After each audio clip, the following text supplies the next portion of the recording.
Here we are. Welcome back to Short Story Long. This week we're sitting down with Steve Grear That's it. from Reshoevn8r. Yep. Welcome, man. Thanks Thank for you. Thanks for squeezing me. I know you're fresh off of. You said you drove here or you Yeah, flew? we drove. You changed in the car Yeah, we're. and just You came gotta do straight what you to gotta it. do. You got to do what you got to do. I mean, this show's all about hustling, and you're obviously living the hustler That's life. it. You're here for Complex Con. And you said that you're not doing no booth, no nothing like that. You're just kind of soaking it all in. Exactly. Yeah. I want to experience the event. I haven't seen it either. I missed the last one because I think I was out of town, and then this time I can't make it. And I'm pretty bummed because I think that they're doing things exactly the right way. Mm-hmm. Like it seems right. Like when you would walk around like Agenda or stuff like that, you'd be like, well, this is dying. Yeah. Yeah. And I just feel like when you see that, at least on the internet, it looks like, oh, they found the answer. Yeah, I agree. I think it'll be a cool experience with all the music and food and everything going on. I think it'll be really cool. Yeah. Do you guys have you done like Agenda and stuff like that in the past? We have. What's your general, for your business in particular? Our business is a little tough because it's kind of a really niche market. Yeah. So it didn't really work out that much for us for the expense. Yep. But there is some value to it. So I don't know. I'm still trying to decide if we want to do them or not. Yeah. What do you think the answer would be at Complex Con for you guys? Spending a lot of money. Yeah. Doing something. Just all marketing. Right? Yeah. I mean, it's doing like a collab, limited edition. Yeah.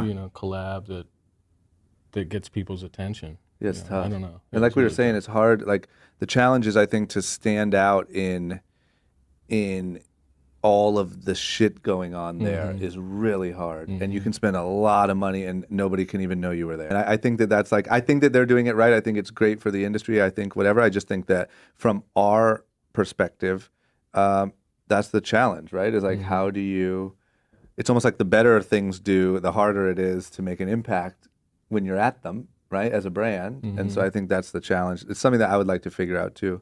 Especially for us, because like we're a pretty well-known company, and like we've been around for a while, but we're not like the hype beast company. You know what I mean? It's not like we're going to do a Fear of God collab. Yeah. You know what I'm saying? Like that's not happening. Yeah. So I think figuring out what that looks like for us. Even last year, I think PacSun did a really good job. They did like I think Fear of God or Fog release. Really? Yeah, and I think that like, I don't know, they seem to make a little bit of an impact. Yeah. Yeah. I mean, fear of God, anything. Yeah, you're set, right? Okay, so let's get into it, man. Where are you from originally? Where'd you grow up? Grew up in Tucson, Arizona. Yep. Small town, 40 minutes from the border of Mexico. Yep. Hot. Not much happening. Yeah. Yeah. What do you have brothers and sisters? Only child. I do have a half sister. Got it. On my dad's side. So what, like, if you could remember, like, as you early age, like 10, stuff like that, like what type of stuff what are you doing just hot Arizona alone with no brothers and sisters? Riding bikes. Yeah. Playing in the dirt. Yeah. Had a big field behind my house, so I'd go ride my bike. Had a good friend that lived next door to me. So we were throwing rocks at each other and shit. Yeah. The usual. Yeah. Yeah. And were your mom and dad both around when you were young? My mom raised me till I was 15. Got it. And then my dad came to raise me. Got it. So yeah, my mom raised me basically by herself, and then my dad was in Miami doing his own thing. Yeah. And what was that? Do you remember what that like? Was that handoff like rough? It was, it was interesting because my mom always used to threaten me. I'm gonna send you to your dad's. I'll be like, freaking out. Yeah. And then one day she's like, you're 15. I'm gonna have him teach you how to be a man. She's like, so he came and actually bought the house that I lived in with my mom. So I didn't even move. I just kind of transferred parents. Yeah. It was interesting dynamic. And was it like, did he like redecorate? Like it No. was his dad's house Hell now? No. It went from where are you going? What are you doing? Who are you with? What's the number to he wouldn't be home for 3, 4, 5 days at a time. Yeah. So just overnight, I just had as much freedom as I wanted. It was crazy. And like, do you remember like when that first started happening, were you like freaked out by it, or were you like, hell yes, I can do whatever the hell I want? It was more hell yeah, I can do whatever the hell Yeah, I that's a want. 15-year-old's dream. Yeah. Like all of a sudden, here's 3 free days. Yeah. Yeah. Damn it. Oh, you don't want to go to school? Don't worry. Don't Why go. is that? Why was he just wasn't. He was a great guy. Everyone loved my dad, but he just wasn't a good father. Yeah. Yeah. But that was the strategy, is we're going to hand you off and make a man out of you. Yeah. I mean, I was probably a little unruly, you Yeah. know, as any 15-year-old would be. And yeah, I think she, you know, she was at the point where she wanted to have him do it. Yep. You know, he wasn't around at all. So I think she was like, hey, it's your turn. And it was just you, not your. Just me. Well, my little sister came later because her mom did the same thing. Really? Which is weird because to give my father custody of 2 kids is the big mistake. Yeah. So then, like, I guess, how did that then change? Did you upgrade from like throwing rocks at each other to like a new set of hobbies, or? I mean, yeah, I would say that started hanging out with some of the wrong people. My mom would never have approved of. My dad got busted for drug trafficking. So I kind of got into some situations that I probably wouldn't have if I would have stayed with my mom. Yeah. But I wouldn't be who I am today, you know? So of course. There's some things that have happened in my life that have been struggled and I've struggled with, but they've made me who I am today, so. Yeah. Do you remember your dad actually getting busted? Oh, yeah. Like, how did that go down? First of all, let me ask you this. Did you know that your dad was even doing that type of stuff? I did. Like, how did you? I mean, he was pretty open with me. Yeah. I mean, he said, I'm driving to New York, taking weed in the trunk. And you're like, all right, I'll be throwing rocks at Steve over here. I mean, I was probably, I was 16 or 17 at that point. I had already dropped out of high school, though. I was probably working. I started working the day I turned So you dropped 16. out of high school. You're missing some gems here, I feel like. Yeah. Okay, yeah. So not long after my dad. So paint me the more vivid picture, right? Not long after my dad came to Tucson, I basically quit going to school because he didn't care. So you didn't either. No. And how were you in school with your mom? I was decent. Yeah. I mean, I was never a great student, but you know, I got B's and C's. Yeah. I went. Yeah. So fast forward a couple years or a year, and I had dropped out of high school. And he didn't care at all. Nah. Did he know? Were you like, Dad, like this whole high school thing, like not really messing with it? He knew. Yeah, he didn't care. Yeah. So then did you go instantly get a job? Once I turned 16, I got a job. Yeah. When I was 16, my dad went to visit my little sister. And he's like, here's $40. I'll be back in 4 days. He didn't come home for 2.5 months. Couldn't get in touch with him. So I had like buddies that had a not the best childhood at home. Yeah. And I had them move in with me. So I had like 2 or 3 16-year-olds living in the house. Damn it. And I was paying like the bills. When the bill came up, I was working. Yeah, it was interesting. And your mentality at the time was like, this is incredible. Like, were you like, this is sick? I'm a full-grown man. When you're I 16, have a you job. don't realize the severity, or you just don't understand, I guess. Yeah. And looking back, I'm like, I could have been in foster home. Who knows? Yeah. You know what I mean? Yeah. But at the time, it was a dream come true. Oh, yeah. For that moment. I mean, it's kind of every 16-year-old's dream. But it's crazy to me that you, like, why did you have the presence of mind to go get a job? Because you just knew that there was no other way you were getting money. I mean, as soon as I turned 16, I went and got a job just because I wanted to make money. And where was your first job at? Q-Fresh. What's that? A grocery store. Like, what was... So bagging. Yeah. Bagging groceries, taking care of the produce. Yeah. And then they wouldn't give me my 17th birthday off, I think, so I quit. Yeah. And then what'd you do? Went to Target. Damn it. And did the same sort of job? Pretty much. Cashiering. What was your attitude like? Like, were you like... Would you say you were like a cocky person? No, or- no, no, no, no. I've always been pretty cool. Yeah. I mean, compared to my friends, I'm an angel. Yeah. They were always calling me pussy because I didn't want to do drugs and shit. Yeah, you know yeah, what I yeah. mean? But a lot of those guys now they're not successful. Yeah. You know. Well, yeah, that's usually, I feel like usually when you track it back, especially now that I've done 75 of these interviews, like you can see where those early decisions, It makes it really makes a difference. And I don't know, like, not that I'm here to save the world. I don't know how you could maybe help that fact, but it's definitely a pattern that you see. It's always like the people that are on here are the people who made the one, like who was it with? Dan, who was talking about getting out of the car? Oh, Damon John. I did an interview with Damon John, and he was talking about his friends would go, rob people or do whatever they were doing, and he would always make them let him out of the car. Yep. And it was it was just that decision of saying, "Let me out of the car," and not being one of them. Now those guys are in jail or doing whatever they're doing, and it was just being the guy who said, "Let me out of the car." Yeah. It's crazy how like that. But I don't know how you impact that without just sounding like a boring old adult. Like, hey kids, don't say no to drugs. Yeah, it's tough. Because I used to work in a group home, and I did the Shopify thing with Build a Business Junior, with Shopify, because I think that some kids may relate to my story and maybe listen, but when you're 16 years old, yeah, you don't care about anything. no. I don't know. I feel like you have to have like little pump say it. Something. Like if you have one of these even like then, little you'd Playboy Cardi said like, "Hey, get out of the car." You'd be like, I get that. I mean, my thing is just if something's telling you not to do it, listen to yourself. Yeah.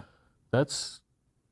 But here's what's interesting. That same something tells you not to like launch your business, right?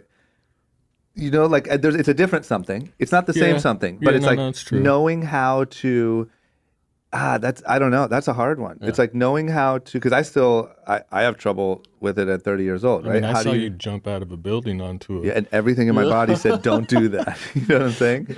But it's like, how do you sort of decipher the irrational fear that's holding you back in life that feels like you're jumping out of a building? And knowing that you have to overcome that one, but then knowing to listen to your, I don't know. Yeah. I don't know if that's embedded in us. I don't know if we're born that way. I don't know if it comes from a parent. I'm unclear on that. But I think after I do maybe 2,000 of these interviews, I'll have an answer. And I'll be able to write a book that's like, here's exactly how you become successful. Let me know when you get I think I'll be like 90, and be like, hey guys, I finally figured it out. And then like, oh, the crazy old guy is preaching again. Yeah. So then you went and got another job at Target. Like, what can you tell me? Like, what's like a night at the 16-year-old like palace look like? Drinking, people smoking weed. Yeah. I mean, there's a lot of parties, a lot of beer runs. How'd you get beer? My dad used to buy beer for us when he was God around. Damn it. He'd go get 40s for us. Hey, Dad, go to the store, get us 8 40s. He's like, hey, kids, I'm leaving for 2 months. Yeah. Here's a couple 24 packs. When he wasn't around, we'd do a, hey, mister, ask them, or just grab him and run. Yeah.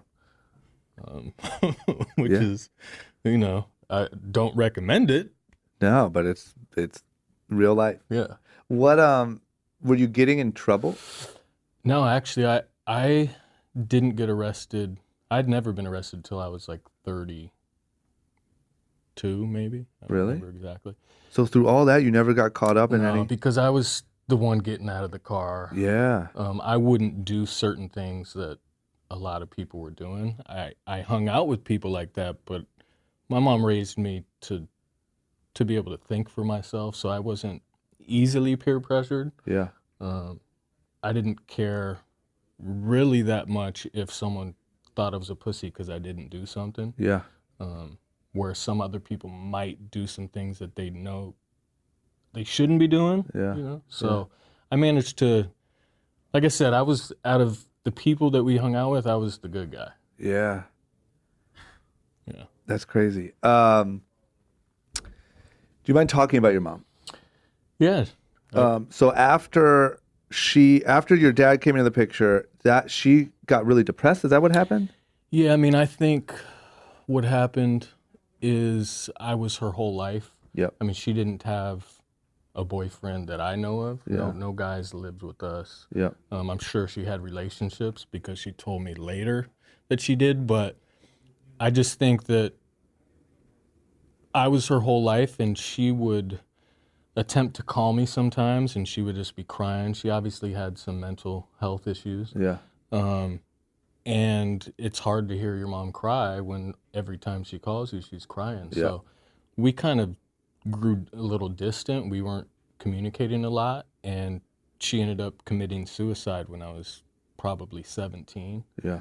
And I remember it like yesterday. My aunt calls me, and she never calls me, number one. And then she basically said, "Hey, how you doing?" Whatever.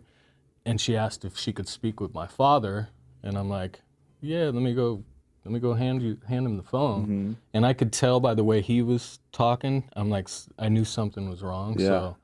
So that was an interesting experience. Yeah.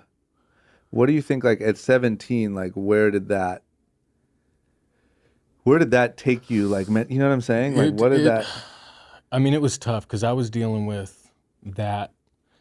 I was definitely drinking too much. My dad was addicted to crack. I mean, he smoked crack. They had junkies all over the place. And you knew that too. Oh yeah. Yeah. Oh yeah. I had the cops come to my house one time, and they're like, "You're a good kid. You should get out of here. We know what's going on here." Yeah. And I was like probably 17. That's nuts. Like, I'm just trying to wrap my head around, like, because through all of that, you had this like sort of groundedness of knowing right and wrong, right? So Yep. was it just kind of like, well, I know this is wrong, but like, you know, this is my family, so I'm not in danger? Or like, how did you feel? You know what I mean? Like, what was I don't know. Yeah. It was an experience. It was something, I don't know. Yeah, I don't know how to explain it. Yeah. I knew that it wasn't right. I mean, my mom smoked weed when I was growing up too, and I didn't care for it. Now that I'm a grown up, it's not a big deal. Yeah. Obviously, a lot of people smoke weed, but I knew what he was doing was another level. Yeah. You know. Yeah. So, which is interesting that I kind of got into that business, but I think that it was just proximity. Yeah. You know, being in Tucson, there's nothing going on. Yeah. You know. Yeah. And once you kind of give up your school, you know, I'm not a professional skateboarder, so Yeah. I mean, there's not many options at that point. Yeah, I just feel like it's a very common way that things play out. You know what I mean? Like, I think that, because even where I grew up in Akron, Ohio, it's just very, very slow. And I think that, like, if you take out that lack of sort of discipline or whatever it is, someone monitoring exactly what you're doing. It's hard enough if you're perfectly disciplined, perfectly raised with perfect parents. It's hard enough to make it out of a place like that, right? But if you sort of don't have that, it's like the boredom just swallows you up, you know, and it's like, I don't know. You just see it time and time again, and it makes sense. Like, I hate to say it makes sense, but it makes sense why people end up sort of lost or in jail or addicted to drugs or whatever it is. Like, it's that boredom and that lack of, you know. Yeah, direction. Direction, yeah. Even the best parents can't really tell you. The best parents in Tucson or Akron or any of these like towns, they don't know how to exactly tell you what the path is, right? You know? So what, like, do you remember, like, did that whole process put you into like a super dark spot, or like how, like, you know what I mean? Like, how did that change your... I mean, at the time, I don't think I was aware, you know, that I was in a dark spot, but yeah, of course. Yeah. I mean, I was definitely, I was trying to escape. You know, I drank too much. Luckily, I didn't get into any hard drugs. Yeah. I mean, and you never did? You always avoided that? I mean, I'd be lying if I said I never did certain drugs, but I've never done heroin or meth or anything crazy. I mean, I'd done cocaine. I did it when I was like 24, but it just wasn't my thing. But you never got into it? No. Yep. Yeah. I've managed to, you know, keep everything in moderation. Yeah. That always seems too to be like a big, just like hard drugs really take shit to the next level. Oh, yeah. You know what I mean? Like if you can, there's a lot of stories you can track back, and like as soon as it goes there, it may be so innocent at the time, but as soon as it goes there, that almost always is like the direct path into like a whole nother, whole nother 'Cause level. where do you go from that Yeah. point? And I think you just don't realize too, like how much it really like takes over your life. I think that you can kind of, it may sound crazy. I think in the beginning you can kind of innocently dabble in that stuff. Like, oh, everyone's doing it. My dad did it, this, that, whatever. But it just feels like you hardly ever dabble and like make it out. You kind of like 5 years later are like, shit, what happened to The last 5 years? yeah. And then the next 5, and then Yeah. So let me ask you this: were you ever into like sports or like? Obviously, I'm guessing because you dropped out of school, that wasn't really like your thing. But It wasn't really my thing. I mean, I used to skateboard when I was younger, but nothing really sports. I used to rap, when I was in my 20s. what was your rap name? I mean, SCG is really my initials. Yeah, nothing. Okay, that's good. Nothing. I was like, hoping it was something super embarrassing. No. Yeah.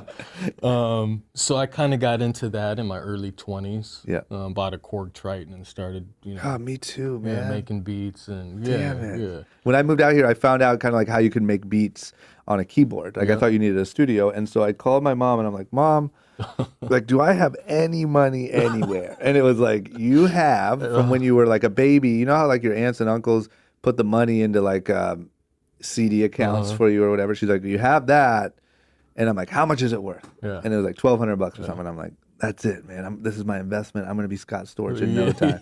And I spent that whole thing on a on a Korg Triton. Yeah. That's my baby. Yeah. So you were into that stuff, but nothing like really. I mean, like, did you have phases where like I'm definitely going to be a rapper, or like I'm definitely going to be like? Did you have any of that like young? I mean, not till. I mean, from the time I was 16, I was pretty lost till early 20s. Yep. Partying a lot. Just, that was my thing. Right? What are we doing tonight? Let's, selling some weed and just, partying really. And then once I went to New York with a buddy of mine, who I actually work with now, and and I'm from Tucson, so New York to me is like, oh yeah, tell me about it. It's a whole nother world. I see this dude driving around in a drop Jag, and I'm like, damn, that could be me. Yeah. So that's when I went home, got the Korg Triton, and started messing around. Because my mom was into music, played guitar, sang, so I have some musical ability. Yeah. And then someone broke into my house, stole all my equipment, and after that point, it was like, you've done it. You have to it's like anything. Yeah. If you want to be successful with it, you have to be obsessed. Yeah. Yep. So, I was still drinking and partying, and I was doing it half-assed. Yeah. Yeah. That's kind of how I was with music. Like, meaning I loved it, but I made it decently far, but it just wasn't like when it came to like you're just repeatedly getting shit on and like sending out beats and trying to get, you know what I mean? Like it just wasn't. It was just like, man, I don't want this to be my life. Yeah. Like you find out pretty quick. I think. Yeah. You have to, especially in a career like music or being a rapper, for God's sakes, or being a producer, any of those things. Like you have to literally be obsessed with it. Yeah, I agree. So you were selling weed? You were selling weed just to make some extra money. Yeah, I mean, it didn't get serious until later, just because I was a kid. But I'm trying to think of when it transitioned that way. I mean, as I'm growing up, my friends are getting more into it, so it was just kind of the group that I hung out with. Yeah. And my dad got busted again. Before he passed away, he was actually going to jail. Or he was going to court for trafficking. And my dad inherited money. He had money. I don't know why he did it. He did it for the thrill. Yeah. He inherited $1 million when I was in junior high. So that was probably like $10 million now. Yeah. Jesus. So, just I was around it so much, it was easy to make money. Yeah. And, who likes to work for people if you don't have to. 100%. But looking back now, I'm pretty lucky. I've got shot too. Really? My 30th birthday. Where? In the leg.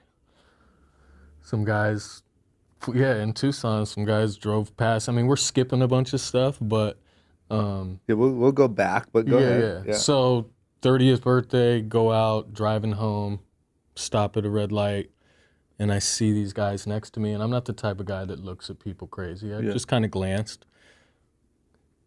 It's 3 a.m. drive, hit another red light. I could feel them burning a hole in the side of my face looking at me. I didn't even look, and my girlfriend at the time was in the car with me.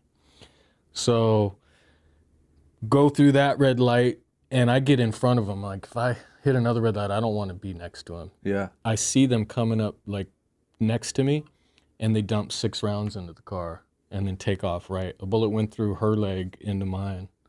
Jesus Christ. Yeah. And for what? For that was just like for like looking at them? I don't even know. I didn't even look at them like that. Yeah. And the cops thought I was completely full of shit. What'd you do to him? Who owes you money? Who do you owe money to? Yeah. I'm like, but there was nothing like that. Nothing at all. Yeah, no. So at least that I know of. I mean, I didn't owe anybody money, so. That's crazy. Like for no reason, for like a glance or like a shit. So that's when I started thinking, okay, I should probably change my life a little. Really, bit. that was a wake up call. I mean, I was one. Yeah. I didn't stop until I got arrested. But yeah. So give me from like you start doing a little bit of drug dealing to make money, whatever. So what was like sort of the 20s? How did that go? The 20s was selling quarter bags and ounces out of my house, working random jobs, trying to make music, going to the strip club, every 20-year-old's dream, I guess. Yeah.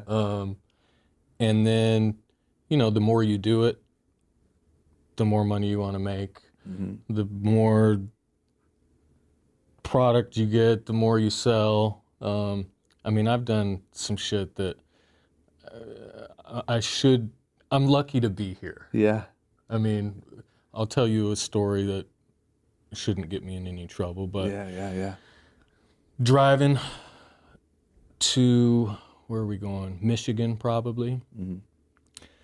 And my buddies and I it wasn't really mine. I was working for this guy at the time. Had like 500 pounds in a U-Haul. Jesus. My Tahoe's my Jeep's being pulled in the back. I'm driving shadow. A cop's in the median. He sees them, sees us, pulls up next to me, looks at me, pulls up next to them, looks at them, gets in the middle, and basically turns on his sirens. He just knew that was a red flag? Arizona plates. Yeah, it was just a mess. Yeah. Just stupid. Yeah. Stupid. But why? I mean, the stupid question is, how do you know? What about that? What about that is like red flag? Well, Arizona, number one, just because it's huge. Tucson is a major hub for drugs, just because it's so close to the border. Got it. And just young guys, I think. Yeah. I mean, they're trained to look for that stuff. And he could tell you guys were together because you were so close to them. He did. He thought so. And so luckily, when he turned on the lights, there was an off-ramp. The U-Haul goes to get off, and we're screwed. All of us, my car is on the back of that U-Haul, so they have my name. Is that a strategy? No, it's a stupid mistake. Okay, you essentially left mistake. your ID in the U-Haul. Basically, conspiracy all the way. 10 years probably. Yeah. They get off. I say, I'm not getting off. I go straight. The cop comes after me. So. What the fuck? And my license was suspended, so he spent so much time with us. He's like, are you with them? I'm like, nope. He's like, well, I really want them, so I'm just going to write you a ticket and go. But it took so long for him to deal with us that... Oh, my God. Yeah. So that's, I mean... Why? What? I have so many questions. Why? Why didn't he follow them? It was only one. I don't know. That's who he should have followed. He followed the U-Haul every time. The fuck? What? Damn it. And so... During that process, okay, let me ask you this. When they pull off and he follows you, are you like, yes, Or are you Well, still in the middle of like, Oh, I'm in the middle of what the yeah. so the whole Shit time? in my pants. So then he's walking up to the car, you're like, don't look nervous, Yeah. right? Yeah. Is that Oh, what's yeah. happening? Pretty much. And you're just hoping they're getting away in the Yes. meantime. And praying. And, luckily. And then what happens afterwards? You call and like, yo, dude, just Yeah. got a suspended license ticket. Are we good? Basically, we met him in Michigan. We kept going. They made it all the way there. Oh, yeah. Holy cow. Yeah. I mean. It was crazy. I've done some crazy cowboy, And that was before getting shot. bales of weed in the back of the car and just drive 30 hours straight, not stop, like to Michigan, Ann Arbor, Michigan, to Cleveland, yeah. Because those are all the hubs. Yeah. Son That's of a where bitch. you can get more money for it. So. Do you have any other of those? Any other stories where like Not as exciting as that one. That one was Yeah. So was that like a bit of a wake up call? yeah, for probably a month. God damn it. It's so funny how that works. You know what I mean? You're like, I'm never doing this again, bro. If you just let me get home, I will never do this again. And you're like, yo, where should we go to Cleveland next? Yeah. I look back and it was stupid. That is so crazy. And then then shortly after that is when you got shot. Yeah. A couple years, something like that. Yeah, something like that. And you never got. So yeah, I never got arrested. I even had the cops. We went to a party one night, or we went to the bar, I guess, and we had an after-hours party, and I passed out. I must have drank too much with my shoes on, and no matter how much I had drank, I'd always managed to get to my boxers. Right? Yeah. And I wake up to cops kicking my bedroom door down with guns, freeze, and I had no idea what was going on. Well, I guess the cops came to the party, and there was such a big stench of weed from my roommate smoking weed. They just thought there was drugs in the house. Yeah. And so they had to get a search warrant before they could cause damage, and they kicked the door. It totally freaked me out. And I had weed. This is when I was doing smaller stuff. And I had it like hidden, and I almost told them about one of my stash spots, but I kept my mouth shut, and they didn't find either one. So, wow, yeah. And then they just assumed like, oh, I guess they were just smoking a bunch of weed. We'll take the loss on this one. Yeah, I'm like, you guys gonna help us put this stuff back? No. Yeah. Yeah, the house is torn apart. Oh man. So that was what your whole 20s looked like, pretty much. Pretty much, yeah. Just going for it. And throughout that whole time, other than the music hustle, there wasn't much like, I guess one thing is like, did you start to think like, man, one day I got to figure out how to do this the legit way, or not really? Yeah. I've always had that mindset, but when you're making cash money and there's no need, it's hard to do that. Yeah. There are some people that can manage to kind of transition, but I needed to be forced. Yeah. Yeah. As soon as I got arrested and I went to jail, I'm like, this is not the spot. So that's what did it. Oh yeah, I'm never coming back here. Yeah. And that's when I'm like, now what am I gonna do? So how did that go down? That was how long after you got shot did that happen? Couple years. So you got shot. You're like, okay, I'm over this, and then like, maybe a little bit longer, and then right? Then I got into kind bud, which is more higher end, so the clientele's a little different. Got it. I went to high school with a family that ended up moving to Northern Cali like 10 years ago, and they started growing, so I had a direct connect to the growers. Got it. This is so crazy because I've never told all of this story to anybody. I like it. Exclusive. Yeah. So I just kind of fell into that one too. Yeah. That story is, I was at my house. My buddy came over. He's like, hey, my brother's got some stuff here. Can you help him get rid of it? I'm like, sure, why not? Bring it over. So I got rid of it like this. I'm like, damn, that was easy. Yeah. What's up? You got more? Yeah. Yeah. So that's how that, I was thinking about getting my pilot's license. I mean, my mind was totally on the in order to fly drugs around. Oh, yeah. Yeah, damn, you're a regular old fucking cocaine cowboy over here. Man. Damn it. Yeah. Okay, so then you get arrested. Then I get arrested. How'd that go down? That's a story too. Give it to me.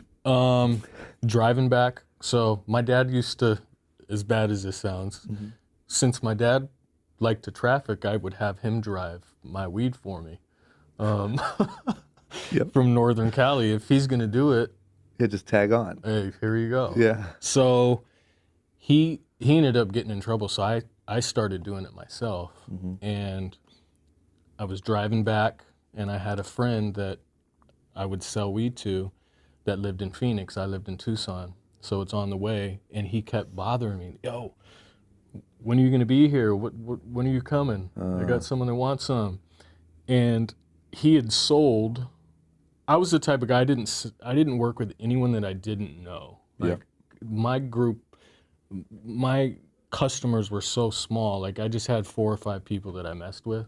I wasn't trying to make millions of dollars doing it. You know what I mean? He was the opposite. He was trying to sell to whoever would say yes. Yeah. Or whoever would request it. So he ended up selling to an undercover. Knew that was coming. Yep. And they wanted to purchase weed, and he kept telling them, my buddy's on his way, my buddy's on his way. So they were watching the house. I came, duffel bag. Is this like he's wearing a wire, or he doesn't know that they're undercover? He doesn't know that they're undercover. Ah, shit. Okay. So the cops are basically waiting for me, and I go into his house, take the duffel bag, drop whatever I'm dropping off with him, and then I leave to go to another person's house to make another drop off, and a cop, I guess, had followed me. So they were across the street. It's a really nice neighborhood, so they're in like a 745 Benz. They're following me in this. I had no idea. And I'm walking to my buddy's house, about ready to knock on his door in an apartment. I hear loud running thumps behind me. Whoa. And it was a cop. So they took me downstairs, arrested me. That was a surreal experience too, because I was in the holding cell. And I thought I was in there so long that it was the next day. Yeah. Because another story. So one thing my dad did, going back to my dad, is he was going to write a book called The Grace of the Bird Dog. That's the name of this. Because when he first got in trouble, he basically pretended like he was going to help them. Yeah. With set the people up, right? So what he did was, the guy that was on the end in Tucson lived at our house. So he told them, I'll help you, but I don't want my son who's 15 at home. I don't want him involved at all. Yeah. So they let him call the house without a wire. The other guy answers, hey son, how you doing? So he knew right away, by the way he was talking to him, that something was wrong. So he notified them not to obviously meet up. So he my dad worked the system. Yeah. So remembering this, they obviously don't care about me. They want the bigger people. They want the big guys. So, they're like, work with us and this. I'm like, well, how does that work? If can I leave now, and how much time do I got? I'm like, I know a lot of people. And the whole time I'm in my mind, I'm like, who do I not like that I could do this to? Yeah. And even though I could never do it. Yeah. Like they're just, but I'm like, I can buy myself some time. You know what I mean? So I'm like, sure, yeah, look, I'll find somebody for you. Yeah. And they let me go. That day. Like that holding day. cell, and then that day. I thought it was like 24 hours later, and it was like probably 4. Yeah. That's how I would imagine it. And so I go home, and I immediately contacted an attorney, and they're like, well, they're going to do one or two things. They're going to drop it, or they're going to file, press charges. So I start getting. She basically said, cut off all contact with them. Don't respond to any text messages. Don't respond to anything. So I cut off all contact. I started getting certified letters in the mail, and I'm like, I better go see what this is. Yeah. Well, they filed charges, so I had to go to Phoenix, and go through the thing and go to court. The judge actually told me, since you've managed to not get arrested your whole life until now, I'm going to take it easy on you. Yeah. So he gave me basically 3 years probation, 1 month in jail. And I don't know how motherfuckers stay there. Yep.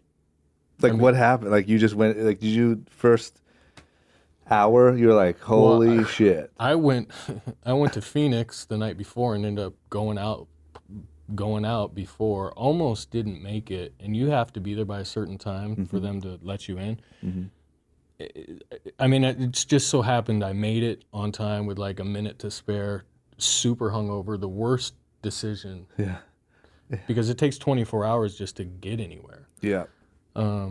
It was just miserable. The food sucked, the people, I mean, you know, I don't like to think I'm better than people, but when I was in there, I'm like, dude, I do not belong in this place. Yeah.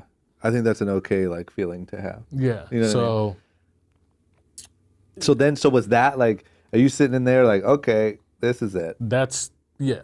And then when I got home, luckily I had some money saved. Yeah.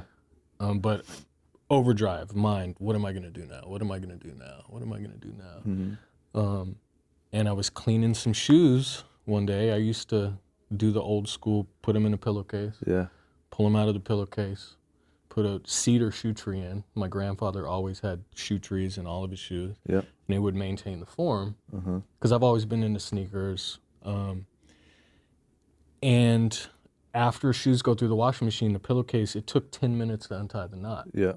So I'm like, how come there isn't an easier way or an easier way to do this? And I'm the most skeptical guy in the world. I'm like, if I would buy this, there have to be other people that would be interested in it. So, and this whole process went down after jail? After. Got it. Yeah, not long after either. Yeah. I mean, I'm sure. Yeah, you're like, what the fuck? What? 6 months. What can I make better? Yeah. Yeah. So that was when was that something where like, was there sort of a light bulb moment? Yes. Got it. Yeah. Like one time you're putting these things in there and you're like, wait a minute. Yeah. So then do you instantly go to work on patents or whatever, figuring out what that even? Yes, that night. Yeah. And what did you do? What's the first thing you do? You look up a patent? No, I just researched to see if there's anything like it. Yep. So I actually woke up my girlfriend at the time. Oh, I got this idea. And she's like, yeah, sure. Great. I'm going back to sleep. Hopped on the computer and just started researching, number one, shoe cleaners, seeing if there was any type of sneaker laundry system. And there was nothing really like it on the market. So that's when I started looking into patents. And you're just doing all this having no idea what you're doing, No right? idea at all. Yeah. I didn't even, I got my GED, but I mean, I didn't even graduate high school. So it was a super steep learning curve. I spent days in front of the computer. Yeah, just searching patents and all that. And I had to figure out how to do, get stuff made in China and get it shipped here and just, you send them a bunch of money and you kind of grab your nuts and hopefully it makes it here. Yeah. So. And then, so did you, like, was there any sort of, did you go find a partner early on or did you, like, you just figured it out? I almost took money from an investor because basically my girlfriend at the time lent me 10 grand. So opened a bank account, got a prototype. We went, started making the bags, found the best material and all that.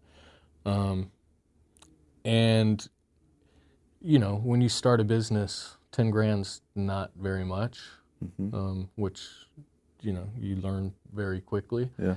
And I had a friend that was into multiple things, and I took it to him, and he was going to give me 100 grand, but he wanted 40%, and I turned him down. Yeah. Luckily. Yeah. Because he owned 40% right now. Yeah. And 100 grand, he didn't. The thing is, it was just money too. Yeah. No strategy. No. Got it. Yeah. He didn't. He wasn't even into sneakers, so he wouldn't have helped that much other than the money, which I would have probably went through. Like. Yeah, of course. Yeah. So then, what do you do? So you come up with the name. That goes back to the rapping. I wanted the name to describe what it did, and it rejuvenated, and immediately Reshoevn8r popped in my head. Yeah, thank God for those skills, man. Immediately. And I thought it was the corniest name, but because I came up with like 10 different names, but everyone's like, no, that's the name. You gotta use that name. Yeah, it's too good. It's just too like spot on. It makes sense. Yeah. So then you trademark that, you go, what's Well, like the... I didn't trademark it at first. I was actually using it prior to trademarking it, and someone, when we filed the trademark, someone had filed for an intent to use trademark like 2 weeks before we did, so I had to pay them. Jesus. Because they had seen? Yeah. Yeah. Learning. You didn't know who it was? No, it was just some company. I did research on them, and they owned a bunch of names, but no products. So Yeah. I think that's People just are what they do. sneaky. Yeah. It's crazy. So what's the, like, I guess kind of take me through that first order. Like, how many units did you order? Like, what did that look like? 1,000. Got it. So I figured that I could do it, and it would be similar to selling drugs. I'm like, I'll just get 1,000, I'll flip them, I'll double up, and I'll do it again. Yeah. No. You kidding me? Well, I had to give them away almost. Yeah. I thought I could just create a website and people would start ordering them. Yeah, that's the one good thing about weed is everyone knows they like it. Yeah. You know what I mean? Like the customer's there. So you make a website, you order these things, they're not going anywhere. Selling them to my friends, not going anywhere. I was into sneakers, but I wasn't a sneakerhead freak, like knows everything about everything. And I knew that that's kind of what I needed. So I ended up running into a buddy of mine that I'd known before that was really into sneakers. And I'm like, hey, dude, I got this product that I got. You want to help me out with it? Yeah. So he came on board. And I'm old. I'm 41 now, so I'm not into Instagram. I wasn't into Instagram. I'm still not. I have one, but it's not like I live on it and scroll every day. Yeah. But that's very crucial. Very. So you can't have a business without it. No. Yeah. So we started doing when they had like dollar posts, and they don't do any of that stuff anymore, but we started getting some traction and seeing some sales. Explain to me what the dollar posts were. So someone would own an Instagram page, and people would sell shoes, and you could post your shoes for $1. You just send them $1 or $5, and then you could basically sell your shoes on their page. Got it. So we started doing like ads and videos. And how long ago was that? That was 2012-ish. Yeah, that's pretty early. Yeah. Because now that's like the thing, right? I mean, we spend so much time doing that, but like to kind of have that same thing like figured out that early is pretty good. Yeah. So we started getting some traction, and luckily I knew better than to go spend a bunch of money, and I was really careful with what I was doing with it. Yeah. And we've managed to, continuously grow every year since. So. Yeah. That's huge. Was it, in the beginning, it was all direct to consumer? Yes. And then did you start going and trying to sell to retail, or like, how did that? The product needed to be perfected. I mean, when I started my packaging, I bought shipping tubes with 2 plastic ends on it. Yeah. And I rolled the labels on myself. Yeah. I mean, we did everything. Yeah. So it wasn't to the point, it wasn't to the level where it could be in a store. Yeah. The early adopters, luckily for them, for me, for us, that they were willing to bear through the imperfections. Yeah. And so we concentrated all online. And we still don't really, we're not in a bunch of stores. Yeah. Most of our business is online. Got it. What's been like the biggest, was there one moment when you were like, oh shit, this is really something? Like, did you have any big like press coverage or anyone posting it or anything like that? I don't know if, I'm trying to think. I'm sure there was an aha moment. Yeah. There's been a lot. I mean, it's like anything, it used to be so fun and exciting because it was new, and now I've been doing it for so long, it's almost a job. Yeah. You know what I mean? So there was a bunch of those a bunch of those moments. I just can't really. What about, did you ever have a moment of like, damn, I'm making a lot of money legally? Like, this is Oh yeah, awesome. that happens all the time. Yeah, like yeah, yeah. like, do you ever get like pulled over and Yeah. like, shit, oh, no, wait, Once we did like 50 grand in a month, I was like, okay. yeah. Yeah. Oh, that's so good. Yeah. And what about like, do you have a staff now? Like, how many people work at the company? Or? Yeah, there's about 8 of us. That's Katie, great. who's sitting over there, Yeah. runs all the social media stuff. She's actually my girlfriend too. Yeah, that's great. Convenient. And then, it that. Yeah, it's good and bad, I Yeah, guess. yeah, Like, yeah, I don't want to see you at work today. Yeah. Stay home. So she works from home a lot. Yeah. That's good. I brought a buddy of mine that I've known for 20 years. There's like 8 of us now. It's growing, yeah. So like 2.5 years ago, there was 4 of us. Yeah, that's cool. It's just so cool. I don't know. I just think it's so cool to like be able to kind of maintain that friendly business, still have fun, still make a lot of money, but go making the transition that you made from doing it illegally for so long and being so deep into that to like now doing it so legit, but still having, I don't know, just that cool, friendly, you know what I mean? You know what and you touched on it earlier, is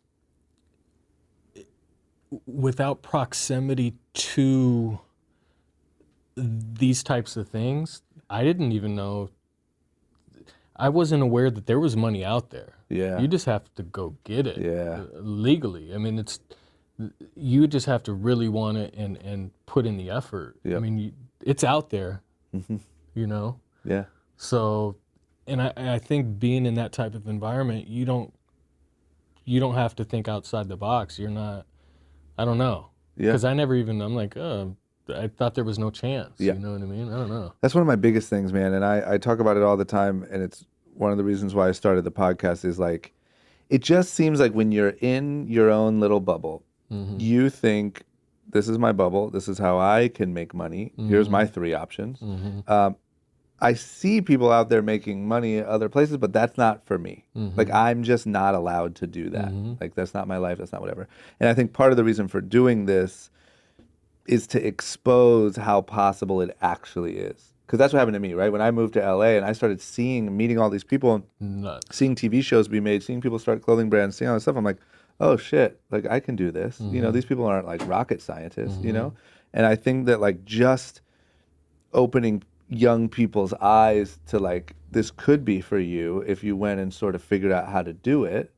I don't know why. I think that our brains just work. Like our brains just kind of stay in this little bubble for some reason, Yeah, no, I agree. But there's just such another world out there if you go figure out what it is you want to do and then go learn how to do it. Well, with the internet, you can learn how to do pretty much anything you want. Anything. From drug dealing to legal. You know what I mean? You can figure out how to be a really good drug dealer on Google too. If that's what you're into. Do not do that, Don't kids. do that. Yeah.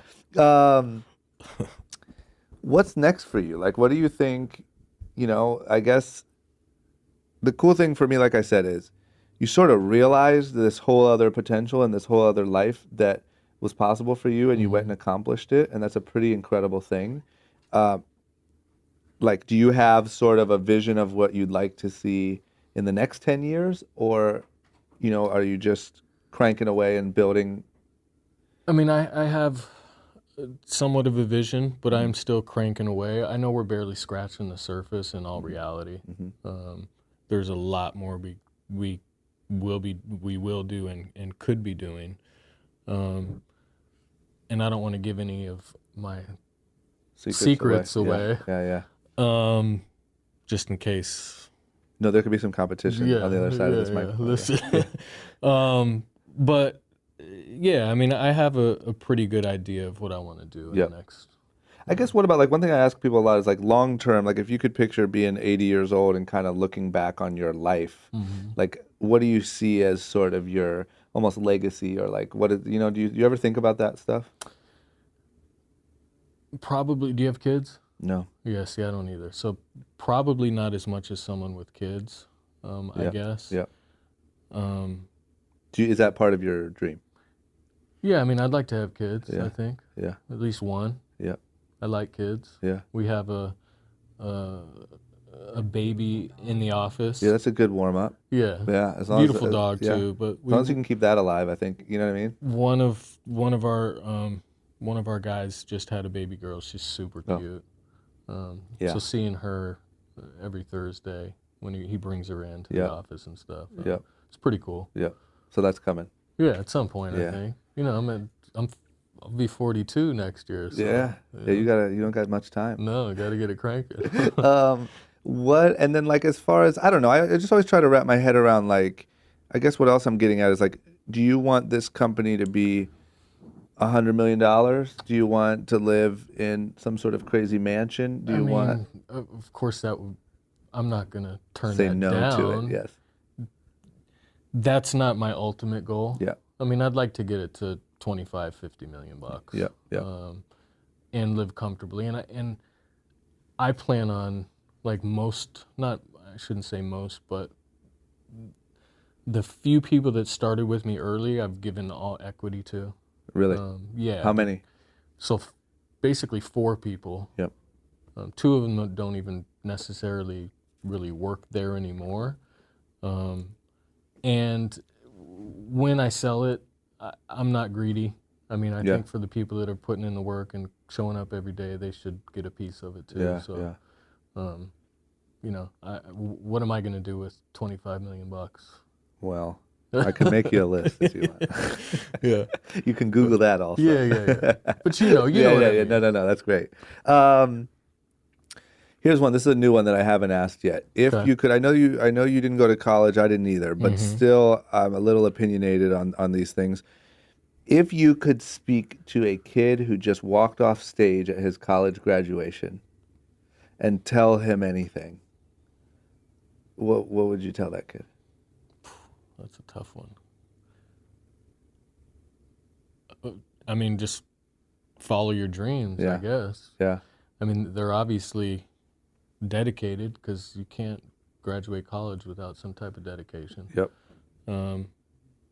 Because I think that's where a lot of people fall short is they give up and they hit some walls and they kind of stop. Yep. And that's always going to happen. Yeah. You have to keep going. Yeah. I wanted to quit a couple times, and luckily I kept marching forward. And once you see some traction, you know. It's true. That's the addicting part. Oh, yeah. You know what I mean? Like you feel that feeling. Yeah. You can take quite a beating if you know what that feeling is and where to at least get to it next. You know, like for me, even when we have difficult times or whatever, like at least I know I've now after, 8 or 9 years, I've gotten clear enough that I know where to find the next bit of that feeling. It's just getting to it. Yeah. And it might take a year, it might take a month, it might take 5 years, but like at least you know how to hunt that down. And I think when you're on that hunt, like you can take quite a beating. It's when you stop knowing where that feeling is, right? Is where you kind of lose the goals and you lose everything. Yep, I agree. But it's cool. Like, I mean, you went through a lot early. You know what I mean? Like I mean, you've been through a lot. I think that it's going to take a lot to like really shake you to quitting. Yeah, no, there's no quitting. Yeah. No. Yeah. Do you do any, like, do you have any daily, like, routines, anything like that? I mean, as of recently started meditating. Yeah, me too. Yeah. Are you on that app? I'm on Calm. What are you on, Headspace? Headspace. Yeah, it's one of the two. Those are the two big ones. How long have you been doing it? 22 days now. Straight? No, I can't. It's so hard. It is really, especially when I'm traveling. So I do it I go to work early. I'm always the first one there. Yep. And I'll like go 30 minutes before and I'll try to get my 15 minutes of meditation in. Yeah. I just started seeing a therapist actually. Yep. Which I'm sure I've needed for many years. Yeah, I think everyone does. Yeah. Like, I really think it should be part of like, we should be given one. You know? Like, I think at like 25, it should be like, here is your government registered therapist. That'd be nice. Good luck. It might, that's a good, you're onto something. I really think I am. Yeah. I think like at 25 or 26. It should be free, if anything should be free. 100%. It should be free. You should be taught meditation in school. And it should be like brushing your teeth. Yep. Like you brush your teeth, you meditate, that's what you do. And then I think, you get out of high school, college, you spend a good 5 to 7 years in the real world, and then you get your life coach Yeah. who comes Yeah. in at I 25, agree. 26. I'm to down. Sign sort of- me up. Yeah, yeah. No, but I'm super big on that. So that's what, anything else? Just Any that, workout stuff? Yeah. I mean, I'm not as dedicated as I used to be. It's Yeah. hard when you're really busy, but yeah, I mean, I try to go to the gym too, just relieve some stress. Yeah. You know, because I used to be actually pretty heavy too. I was probably 250, 260, Really? fat, out of shape when I was in my 20s, just because I Really? was drinking, eating Yeah. fast food every day. And, Yeah. So around late 20s, early 30s when I started actually exercising and giving a shit about what I'm putting in my body. Yeah, you yeah. know. Any favorite books, podcasts, documentaries, anything like that? A good book, and I recommend this to a lot of my friends that own businesses or trying to start. The E-Myth to me. I don't know if you've read it. I never have, but I've seen it a lot. It's a pretty good book. Yep. I need to. It totally changed the way I looked at the business Yep. and what I needed to focus on. Yep. So that's a really good book.